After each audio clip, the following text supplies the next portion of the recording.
The first thing I heard was laughter. Not mine, not hers. A man's laughter, deep and careless, spilling through the night like a blade. My heart lurched as I stood outside Emily's apartment, gripping the small box in my hand.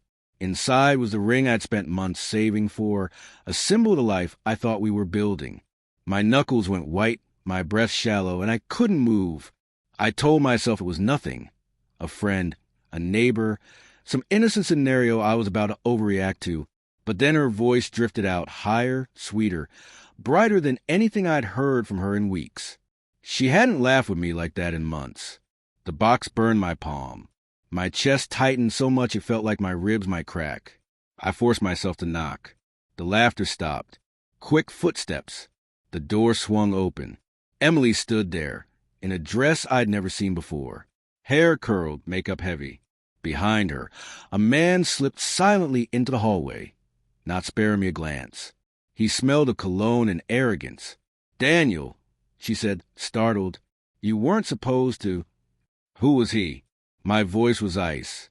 Her lips parted, then closed. Her eyes flicked aside. "Just a friend." The words hit harder than a slap. Just a friend. Then why the dress, the laughter, the way she froze the moment I knocked? The box felt absurd in my hand. I shoved it into my pocket, heart splintering. "I came here to ask you to marry me," I whispered, the words bitter on my tongue. Her face went pale. She reached for me, but I stepped back. "You picked the party over me," I said, each word sharp. "So I'll save you the trouble. I'm done." I walked away before I could see her cry.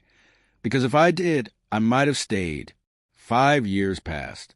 5 years of silence, of avoiding her name, her street, her memory. I left the city and rebuilt my life.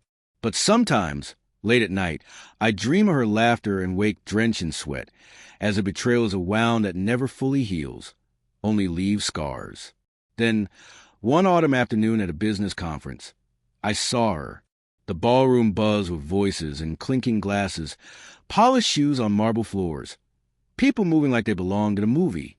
And there she was, near the stage, speaking to a crowd, like she belonged to another world. Time slowed. Her hair was shorter, sharper. Her smile tighter, stitched back together. When her eyes met mine across the room, they widened, recognition, shock, guilt, something else. I turned away, pulse hammering, but fate wasn't finished. "Daniel." Her voice came from behind me minutes later. I inhaled before facing her. Emily looked older, not in years, but in weight, carrying things too heavy to see. For a moment, neither of us spoke. Then she said, "I didn't think I'd ever see you again. I hoped I wouldn't." The words were cruel, spilling out before she could stop them. Her lips trembled. I deserved that. Silence stretched between us. Around us, the ballroom hummed with life, but in our bubble, it was just the ghost of what we'd been. "Why?" I asked finally, voice low, sharp with a question that had haunted me for years. Why that night?" Her eyes glistened. "Because I was stupid. I thought the world was passing me by. I wanted excitement. I wanted to feel alive, and I ruined everything." She paused, then added softly, "I never stopped regretting it." Her honesty disarmed me, but anger still twisted in my chest. "You didn't just ruin us, Emily. You ruined me." Her shoulders sagged. She stared at her hands, fingers tangled together. I should have walked away. But I didn't. I asked, "So what happened to him?" Her expression darkened. "He left. 2 months later. He was never really mine." The weight of that hit me. She had traded forever for nothing. "Do you hate me?" she asked, fragile. I opened my mouth, closed it. My heart twisted. "I hated what you did. But hate you after all these years, after all the nights I curse your name? No, not hate. I don't know." Her eyes searched mine, desperate, looking for a way back into a place she'd once destroyed. "Daniel, I wish I could undo it. I wish I could show you I'm not that person anymore. I should have said no. I should have told you the past was buried. But a part of me, the broken part, still remembered what it felt like to love her. That memory whispered louder than reason. "Why now?" I asked, voice taut, why say this after all this time?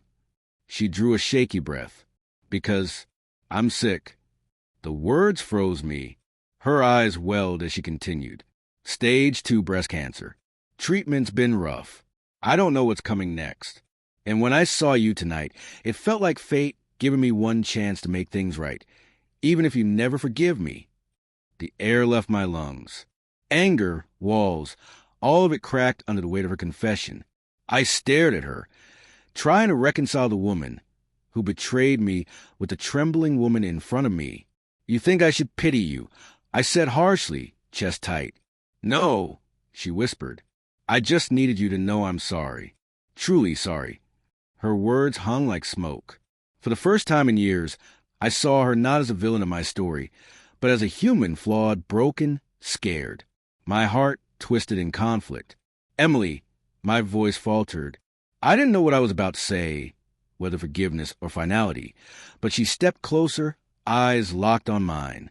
I don't expect a second chance, she said, but maybe just one last conversation before everything ends. The music swelled behind us, a haunting violin threading through the hall.